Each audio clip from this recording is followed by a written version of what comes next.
അമ്മയുടെ ചിന്താഗതികള് തെറ്റ് തന്നെ ദേവേട്ട. പക്ഷെ അമ്മ അങ്ങനെ ചിന്തിച്ചതിന്റെ പുറകിൽ അവരെ എല്ലാവരെയും പോലെ നമ്മളോട് യാതൊരു വിദ്വേഷവും ഇല്ല. ദേവേട്ടന് എന്തെങ്കിലും സംഭവിക്കുന്നുള്ള പേടി മാത്രമേ ഉള്ളൂ. അമ്മയുടെ മനസ്സ് മാറിയില്ലേ ദേവേട്ട, അതിന്റെ സന്തോഷത്തില.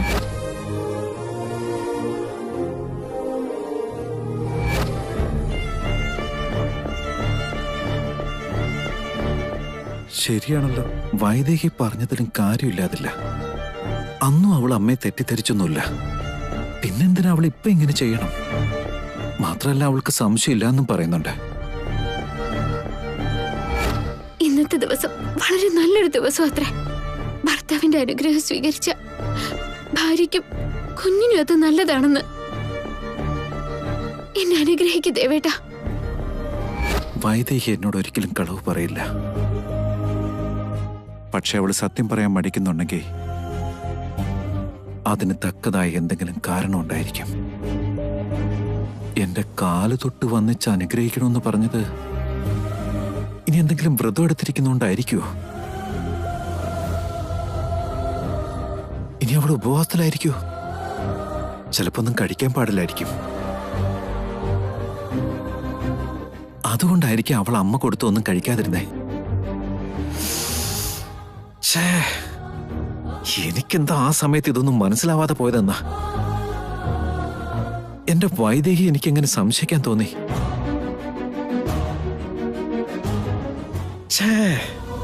വൈദേഹി, വൈദേഹി! ഈ കാർമികങ്ങൾ എപ്പോഴാ ഒന്ന് മാറുക? എനിക്ക് എന്റെ കുഞ്ഞവയോട് ഇനി എപ്പോഴാ ഒന്ന് സംസാരിക്കാൻ പറ്റുക?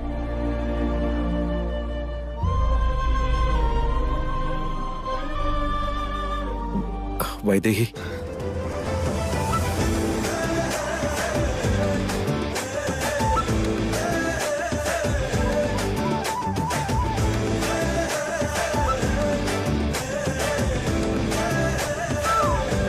ദേവേട്ട,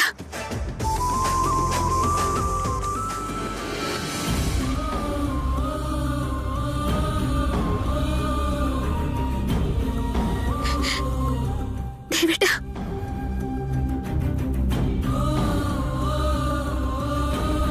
നീ എന്നോട് ക്ഷമിക്കു വൈദേഹി. ദേവേട്ട, എന്തിനാ എന്നോട് ക്ഷമ ചോദിക്കുന്നേ? നീ എന്നോട് ക്ഷമിക്കടാ. നിന്നെ അടിമുടി നന്നായി അറിയാമായിരുന്നിട്ടും ഞാൻ നിന്നെ വെറുതെ തെറ്റിദ്ധരിച്ചു വൈദേഹി. അതിന് നീ എന്നോട് ക്ഷമിക്കണം. ദേവേട്ട. അതെ വൈദേഹി, ഞാൻ അന്നേരം കഴിക്കാൻ പറഞ്ഞ സമയത്ത് നീ കഴിക്കാതിരുന്നപ്പോ എന്റെ വാക്ക് നീ അനുസരിച്ചില്ലോ എന്ന് മാത്രം വിചാരിച്ചേ. എന്തെങ്കിലും വ്രതവും ഉപവാസവും ആണെന്ന് എന്തുകൊണ്ടാണ് ഞാൻ അന്നേരം ചിന്തിച്ചില്ല എന്നാ ഞാൻ ആലോചിക്കുന്നേ. നിന്റെ ഭാഗത്തുനിന്നൊന്ന് ചിന്തിക്കാൻ പോലും ഞാൻ ശ്രമിച്ചില്ല. അത് ശരിക്കും എന്റെ തെറ്റല്ലേ?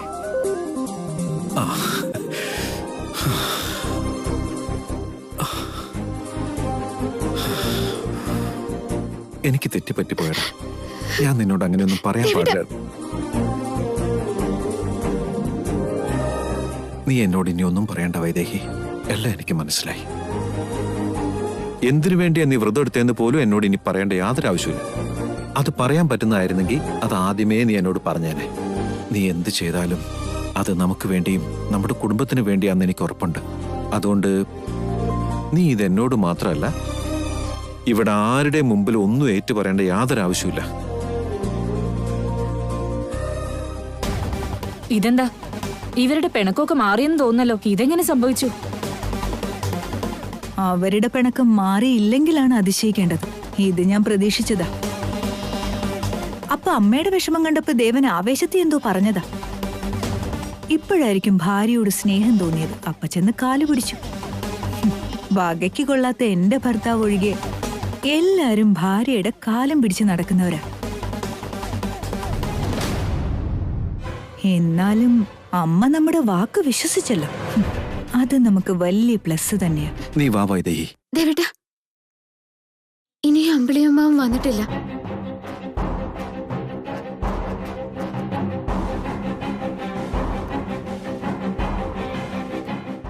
നല്ല കാർമേഘം ഉണ്ട് വൈദേഹി. ഇനിയിപ്പൊ അമ്പിളിയമ്മാവനെ കാണാൻ പറ്റുമെന്ന് തോന്നുന്നില്ല. അമ്പിളിയമ്മാവനെ കാണാൻ ഇത്രയ്ക്ക് വ്യഗ്രത എന്തിനാ? അത് സാരല്ലടാ, കാണാന്നേ. അമ്പിളി അമ്മാവും വരുന്നവരെ നമുക്ക് ഇവിടെ തന്നെ നിൽക്കാം.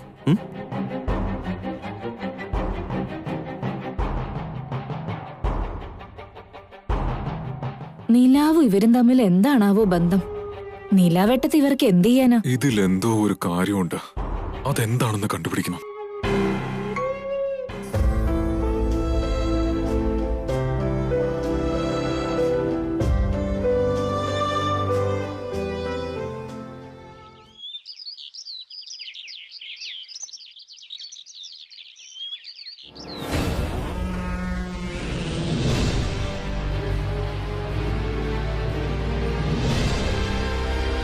എന്താ അമ്മേ, എന്തോ സീരിയസ് ആയിട്ട് ആലോചിക്കുവാണല്ലോ. വേറെ എന്താടാ, ഓരോ തവണ നമ്മൾ എന്തെങ്കിലുമൊക്കെ പ്ലാൻ ചെയ്യും, പക്ഷെ ഒന്നും വിജയിക്കാറില്ല. ഊർമിള വലിയ കാര്യത്തിൽ വീഡിയോ എടുത്ത് വൈദേഹിയെ ഒറ്റപ്പെടുത്താന്ന് കരുതിയപ്പോ രാത്രിയായപ്പോ ദേവനും വൈദേഹിയും വീണ്ടും ഒന്നായി. അത് പിന്നെ അങ്ങനെയല്ലേ വരൂ അമ്മേ. അവരെ തമ്മിലകറ്റുന്നത് അത്ര എളുപ്പമുള്ള കാര്യമല്ല. നമ്മൾ എത്രയൊക്കെ ശ്രമിച്ചാലും കാന്തം പോലെ കണ്ടതും രണ്ടുപേരൊട്ടും. എന്നാ പിന്നെ നമ്മളെന്തിനാ ബുദ്ധിമുട്ടുന്നേ? ഇന്നത്തെ ഹോളി ആഘോഷത്തിലും വലിയ കാര്യത്തിൽ എന്തൊക്കെയോ ചെയ്യാന്നല്ലേ പറഞ്ഞ. പക്ഷേ ചെറിയൊരു തെറ്റ് സംഭവിച്ചാലും നമ്മളെ ഈ വീട്ടിൽ നിന്ന് പുറത്താക്കുമെന്നല്ലേ എല്ലാവരും കൂടി വാൺ ചെയ്തിരിക്കുന്നേ. അതൊക്കെ അതിന്റെ പാട്ടിന് നടക്കട്ടെ അമ്മേ. അതിനെക്കുറിച്ച് നമ്മൾ എന്തിനാ ഇപ്പൊ ചിന്തിക്കുന്നേ? നമ്മളെ കൊണ്ടാവുന്നത് നമ്മൾ ചെയ്യും. എന്താ ചെയ്യാൻ പോകുന്നെന്ന് ആദ്യം നമ്മൾ അറിയണ്ടേ വരണേ? എന്താ പ്ലാൻ എന്നൊന്ന് ഡിസ്കസ് ചെയ്യണ്ടേടാ. നമ്മുടെ ദേഹത്ത് പെട്രോൾ ഒഴിച്ച് കത്തിച്ച് ചാമ്പലാക്കുമെന്ന് ഭീഷണിപ്പെടുത്തിയതല്ലേ അവള്. ഇന്ന് നമ്മൾ ചെയ്യാൻ പോകുന്നത് അവളുടെ ജീവിതം തന്നെ കത്തിച്ചാരവാകുന്ന രീതിയിലാവണം. അത് ശരിയോ ഊർമിളെ? നമ്മളെ വാൺ ചെയ്ത സ്ഥിതിക്ക് എന്തുണ്ടായാലും നമ്മുടെ തലയിലാക്കാനേ അവര് ശ്രമിക്കൂ. ഇപ്പൊ ശരിക്കൊരു പണി കൊടുത്താ പിന്നെ അവളെ എണീക്കരുത്. എങ്കിൽ എന്താ ചെയ്യേണ്ടതെന്ന് നമുക്കൊന്ന് ഡിസൈഡ് ചെയ്യണ്ടേ? കാര്യങ്ങളെല്ലാം നേരത്തെ തന്നെ ഒരുക്കി കഴിഞ്ഞു ഊർമിളെ. കഴിഞ്ഞു എന്നോ? എന്താ ചെയ്യാൻ പോകുന്നത്? ഞങ്ങളോടൊന്നും പറഞ്ഞില്ല. നേരത്തെ പറഞ്ഞ ചോദ്യക്കടലാസ് ലീക്കാവുന്ന പോലെ ലീക്കാവുന്ന കരുതിയാ പറയാത്തത്. പക്ഷെ കാര്യമൊക്കെ ഞാൻ ഒപ്പിച്ചിട്ടുണ്ട്. അതെന്തായാലും നന്നായി വരണേ. ഇനിയെങ്കിലും കാര്യം പറ. അല്ലെങ്കിൽ നീ എന്താ ചെയ്യാൻ പോകുന്നെന്ന് അറിയാണ്ട് ഞങ്ങള് വേറെ വലുതൊക്കെ ചെയ്ത് മൊത്തം എല്ലാം കൂടി കൊളമാവുന്ന അവസ്ഥയിലാവും. ഞാൻ പറയാം. വല്യച്ഛൻ മരിച്ചതുകൊണ്ട് വീട്ടിൽ ആഘോഷമൊന്നും ഉണ്ടാവില്ല. പക്ഷെ ജനങ്ങൾക്ക് വേണ്ടി അവരെന്തൊക്കെയോ ഒരുക്കിയിട്ടുണ്ട്. ആ നിറങ്ങൾ പോലും കാണാതെ അവരുടെ ജീവിതം ഞാൻ അന്ധകാരത്തിലാക്കും. എന്നുവെച്ചാ വേറെ എന്ത്? ഹോളി ആട്ടത്തിനിടയ്ക്ക് ദേവന്റെയും വൈദേഹിയുടെയും രണ്ടുപേരുടെയും കാഴ്ച നഷ്ടപ്പെട്ടു പോകും. കണ്ണില്ലാതായ പിന്നെ അവരുണ്ടെങ്കിലും ഇല്ലാത്തതുപോലെയല്ലേ. അതിരിക്കട്ടെ, അതിനെന്താ നീ പ്ലാൻ ചെയ്തിരിക്കുന്നതെന്ന് ഒന്നുകൂടെ ഒന്ന് തെളിച്ചു പറ. എന്ത് സംഭവിച്ചാലും നമ്മളെ ആരും സംശയിക്കരുത്. അതൊരിക്കലും ഉണ്ടാവില്ല. ഹോളി ആടി തിമിർക്കാൻ പുറത്തുനിന്ന് കുറെ പേര് വരുന്നുണ്ടല്ലോ. അവരോടൊപ്പം നമ്മുടെ ആൾക്കാരും ഉണ്ടാവും. അവര് ഞാൻ കൊടുത്തയച്ച സ്പെഷ്യൽ കളർ പൗഡേഴ്സ് എടുത്തോണ്ട് വന്ന് അത് നേരെ കൊണ്ടുപോയി വൈദേഹിയുടെയും ദേവന്റെ മുഖത്ത് കൊണ്ടെറിയും. അത്രേ ഉള്ളൂ. കണ്ണിന്റെ കാഴ്ച പോവും. എന്നാലും നമ്മളെയല്ലേ അവര് സംശയിക്കൂ. അത് ശരിയാ. പക്ഷെ രക്ഷപ്പെടാൻ വഴിയുണ്ട്. എല്ലാവർക്കും പൊടി ചേരണമെന്നില്ലല്ലോ. ചിലർക്കത് അലർജി ആവാറുണ്ട്. കറക്റ്റ്. നമ്മളെ സംശയിച്ച ദേവനും വൈദേഹിക്കും ആ പൊടി അലർജിയാണെന്നങ്ങ് പറഞ്ഞേക്കണം. എന്നാലും കാഴ്ച നഷ്ടപ്പെട്ടു കഴിഞ്ഞാ പിന്നെ അവർക്ക് എന്ത് ചെയ്യാൻ പറ്റും? അതോടെ ഈ സാമ്രാജ്യം നമ്മൾ കൈക്കലാക്കും.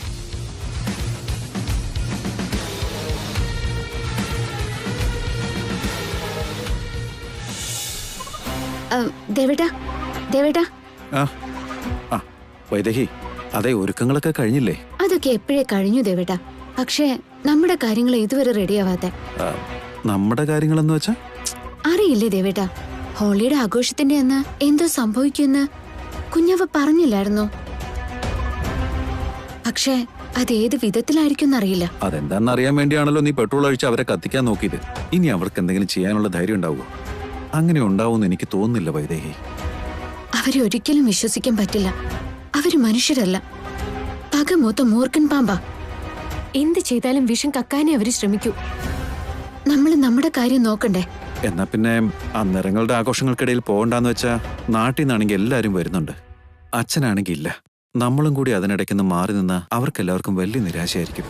ഇല്ല ദേവേട്ടാ, എല്ലാ വർഷത്തിലും മുടക്കാതെ അച്ഛൻ ചെയ്ത കാര്യങ്ങൾ നമ്മൾ ഈ പ്രാവശ്യം എന്തായാലും ചെയ്യണം. എന്നാലേ അച്ഛൻ ആഗ്രഹിച്ച പോലെ അച്ഛന്റെ ആദർശങ്ങൾ നമുക്ക് നിറവേറ്റാനായി സാധിക്കുകയുള്ളൂ. പിന്നെന്താണൊരു വഴി? ഹോളി എന്ന് പറഞ്ഞ നിറങ്ങളുടെ ഉത്സവല്ലേ? അവരെന്ത് ചെയ്താലും അത് നിറങ്ങളിലൂടെ ആയിരിക്കും. അത് നമ്മളെ ഒരു തരത്തിലും ബാധിക്കാതെ നമ്മൾ തന്നെ സൂക്ഷിക്കണം. എങ്ങനെയെന്ന് പറയാം.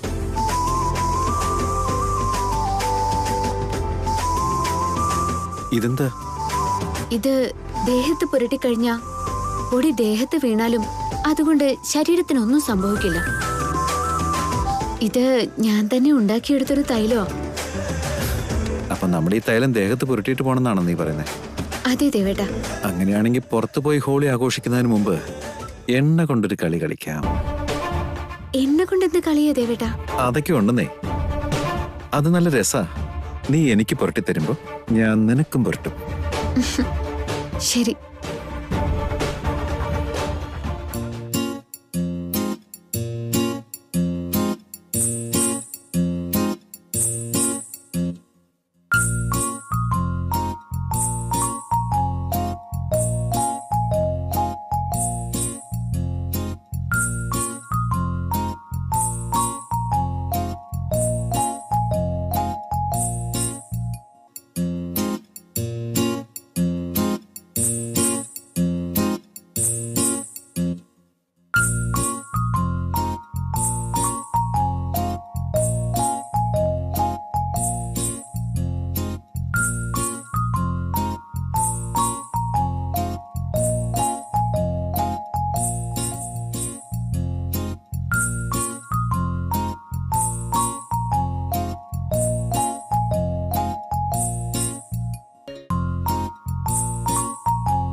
കളി ഇത്തിരി കൂടുന്നുണ്ട് കേട്ടോ ദേവേട്ടാ.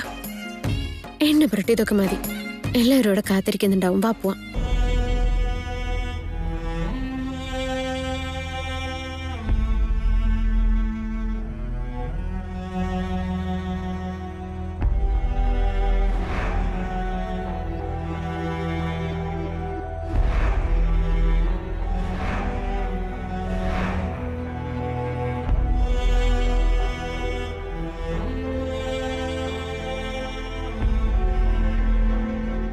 കഴിഞ്ഞ വർഷത്തെ ഹോളി ഓർമ്മകള് ഇപ്പോഴും കൺമുമ്പിൽ നിന്ന് മായുന്നില്ല.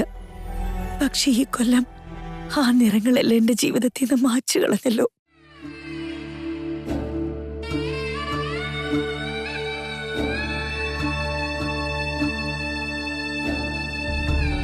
കൗസല്യേ, ദാസനെ കുറിച്ച് ഓർത്തല്ലേ? മറന്നിട്ട് വേണ്ടേ ഓർക്കാൻ? ദാസേട്ടനെ ഓർക്കാത്ത നിമിഷങ്ങളില്ല. ഈ വീടിന്റെ ഓരോ അണുവിലും ദാസേട്ടനുണ്ട്. എന്റെ മോന്റെ ആഗ്രഹങ്ങൾ നിറവേറ്റിയ അവൻ ജീവനോടുള്ള പോലെ തന്നെയല്ലേ? എന്റെ മോന്റെ സ്വപ്നങ്ങളെല്ലാം ഈ വംശത്തിന്റെ അടുത്ത തലമുറയെക്കുറിച്ചാ. അതിപ്പോ വൈദേഹിയുടെ വയറ്റിൽ വളരുന്നുണ്ട്. അവൻ നമ്മളെ വിട്ടു പോയെങ്കിലും വീണ്ടും അവളുടെ വയറ്റിൽ ജനിക്കുമെന്ന് എന്റെ വിശ്വാസം. ശരിയാണ് ഇന്ദുവമ്മേ. വൈദേഹിയുടെ കുഞ്ഞ് ജനിക്കുമ്പോ നമ്മുടെ എല്ലാവരുടെയും സന്തോഷം തിരിച്ചു കിട്ടും.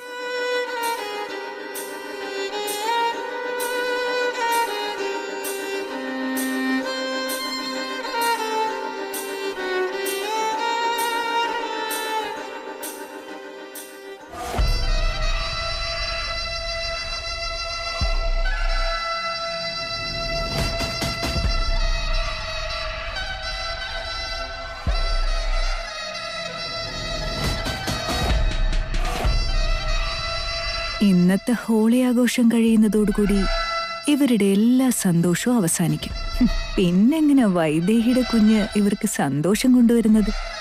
അവരെന്തെങ്കിലുമൊക്കെ ആഗ്രഹിച്ചോട്ടെ, നമ്മൾ ചെയ്യാനുള്ളത് നമ്മൾ ചെയ്യും. എന്താ അവിടെ ഒരു പെറുപെറുപ്പ്? പറഞ്ഞതൊക്കെ ഓർമ്മയുണ്ടല്ലോ. അയ്യോ, അതെങ്ങനെ മറക്കാൻ പറ്റൂ എന്തുവമ്മേ? നല്ല ഓർമ്മയുണ്ടേ. എന്ത് സംഭവിച്ചാലും ഞങ്ങളുടെ തലയിലല്ലേ വീഴുള്ളൂ. അതുകൊണ്ട് ഞാനൊരു തീരുമാനം എടുത്തിരിക്കുക. ഇപ്രാവശ്യത്തെ ഹോളി ഞങ്ങൾ ആരും പങ്കെടുക്കുന്നില്ല. ഞങ്ങൾ മാറി നിന്ന് കണ്ടോളാം.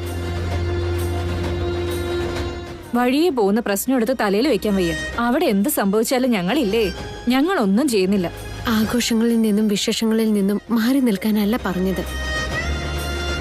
ആ സന്തോഷം മായ്ച്ചു കളയുന്ന രീതിയിൽ ഒന്നും ചെയ്യരുതെന്ന് മാത്രമേ പറഞ്ഞുള്ളൂ. അങ്ങനെ വല്ലതും നടന്ന ഈ ടോർച്ചറാ സഹിക്കാൻ പറ്റാത്തത്. എന്നാ പിന്നെ ഒന്നുകൂടെ പെട്രോൾ എടുത്തോണ്ട് വന്ന് ഞങ്ങളുടെ മേത്തൊഴിച്ചങ്ങ് കത്തിച്ചു കളഞ്ഞേക്ക്, എന്നിട്ട് ആഘോഷിച്ചോ. ഏടത്തിയുടെ ബുദ്ധി മര്യാദക്കായിരുന്നെങ്കിൽ ഞങ്ങളുടെയൊക്കെ ചിന്തകളും നല്ല രീതിക്ക് ആയേനെ. ഇതിനേക്കാൾ നല്ല രീതിയിൽ ആരും ഇത് പറഞ്ഞു തരൂല്ല. ഇന്നെന്തെങ്കിലും സംഭവിച്ച വൈദേഹിയല്ല, എന്റെ കൈകൊണ്ടായിരിക്കും നിങ്ങൾ മരിക്കുക. തമ്പുരാട്ടി, അവിടെ നാട്ടിൽ നിന്ന് ഒത്തിരി പേര് വന്നിട്ടുണ്ട്. ഹോളി ആഘോഷിക്കാനാണെന്ന് പറഞ്ഞു. എന്നാ വരൂ.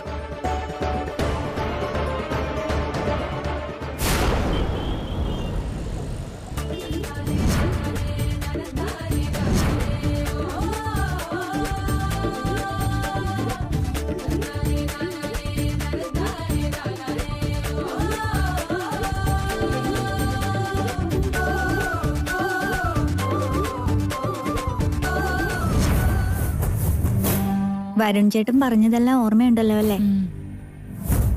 ഈ കെമിക്കൽ ചേർത്ത പൊടി വൈദേഹിയുടെയും ദേവന്റെയും കണ്ണിലോട്ട് തന്നെ അറിയണം.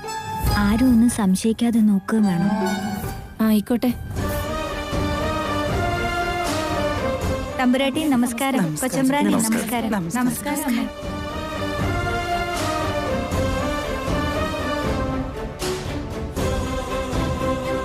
എല്ലാ കൊല്ലത്തെയും പോലെ ഞങ്ങളുടെ കുടുംബത്തോടൊപ്പം ഹോളി ആഘോഷിക്കാൻ നിങ്ങൾ എല്ലാവരും വന്നതിൽ ഞങ്ങൾക്ക് എല്ലാവർക്കും വളരെയേറെ സന്തോഷമുണ്ട്. തമ്പുരാനില്ലാത്തൊരു ദുഃഖം മാത്രമേ ഉള്ളൂ. അച്ഛൻ എവിടെയും പോയിട്ടില്ല, നമുക്കിടയിൽ തന്നെയുണ്ട്, നിങ്ങളുടെ എല്ലാം സ്നേഹത്തിന്റെ രൂപത്തിൽ. എന്നാൽ നമുക്ക് മധുരം കഴിച്ചുകൊണ്ട് നമ്മുടെ ആഘോഷം തുടങ്ങാം. പൊടി കണ്ണിലെറിയുമ്പോ ആർക്കും സംശയം തോന്നില്ല. എന്താ പുറകിലൊരു പെറുപെറുപ്പ്? ഇങ്ങോട്ട് വന്നേ. അയ്യോ വേണ്ടമ്മേ, എന്ത് കാര്യത്തിനാ? എത്രത്തോളം മാറി നിൽക്കുന്നു അത്രത്തോളം നല്ലതാ. ഒന്ന് അനങ്ങിയാ പോലെ സംശയമല്ലേ ഇവിടെ?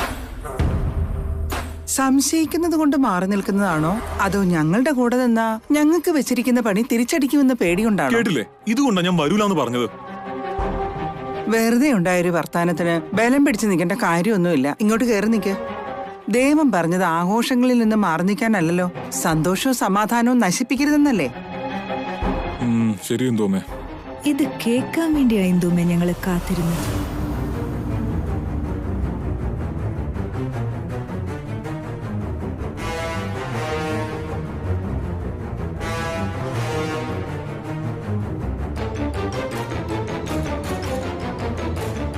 ഞാൻ പറഞ്ഞ പോലെ തന്നെ എല്ലാം ചെയ്തിട്ടുണ്ടല്ലോ. അതെ, ഇത് കെമിക്കൽ ചേർത്ത പൊടി തന്നെയാ. Very good. ദേ കണ്ടില്ലേ, അതാണ് വൈദേഹിയും ദേവനും. ഞങ്ങൾക്കറിയാം. ഈ പൊടി വൈദേഹിയുടെയും ദേവന്റെയും മുഖത്ത് തന്നെ വീഴണം, എന്നാലേ അവരുടെ കണ്ണു പോവുള്ളൂ. ആയിക്കോട്ടെ, ഞങ്ങൾ നോക്കിക്കോളാം.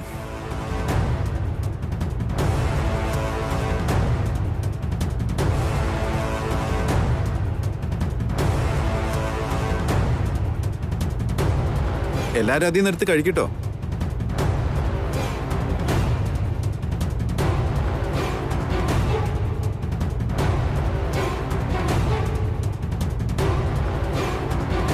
അവരൊന്നും കൊളവാക്കില്ലല്ലോ, കാര്യം പറഞ്ഞു കൊടുത്തിട്ടില്ലേ? ഞാൻ പഠിപ്പിച്ച പിള്ളേരാ, നിസ്സാരക്കാരല്ല.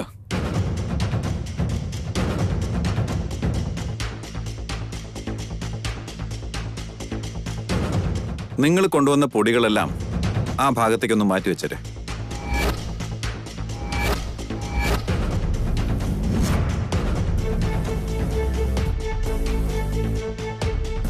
എന്നിട്ട് എല്ലാവരും ഈ വെച്ചിരിക്കുന്ന പൊടി എടുത്താൽ മതി. പുറത്തുനിന്ന് കൊണ്ടുവന്ന ഒരു പൊടിയും തൽക്കാലം ആരും ഇവിടെ ഉപയോഗിക്കേണ്ട. അതെന്താ ദേവ? അവരൊരു സന്തോഷത്തിന് വേണ്ടിയല്ലേ അത്രയും ദൂരെ നിന്ന് പൊടികളുമായിട്ടൊക്കെ വന്നത്? അതൊക്കെ എന്തൊക്കെ കലർത്തിയ പൊടികളാണെന്ന് ആർക്കറിയാം ഇടത്തി. ആരെയും വിശ്വസിക്കാൻ പറ്റില്ലല്ലോ. അത് മാത്രമല്ല, നമുക്ക് ആവശ്യമുള്ള പൊടി ഇവിടെ തന്നെ ഉണ്ട്. ചില നിറങ്ങളുടെ പൊടി ചിലർക്ക് അലർജി ആയിരിക്കും. അതുകൊണ്ട് തന്നെയാ ശരീരത്തിനോ കണ്ണിനോ യാതൊരു പ്രശ്നവും ഉണ്ടാക്കാത്ത നല്ല ഓർഗാനിക് പൊടി തന്നെയാ ഞാൻ വാങ്ങിച്ചോണ്ട് വന്നിരിക്കുന്നത്. ഇവിടെ നടക്കുന്ന ഈ ആഘോഷം നമുക്ക് സന്തോഷം മാത്രമേ നൽകൂ. ആ നിറങ്ങൾ കൊണ്ടുവന്നവരുടെ മനസ്സ് എത്രമാത്രം വിഷമിക്കും ദേവ.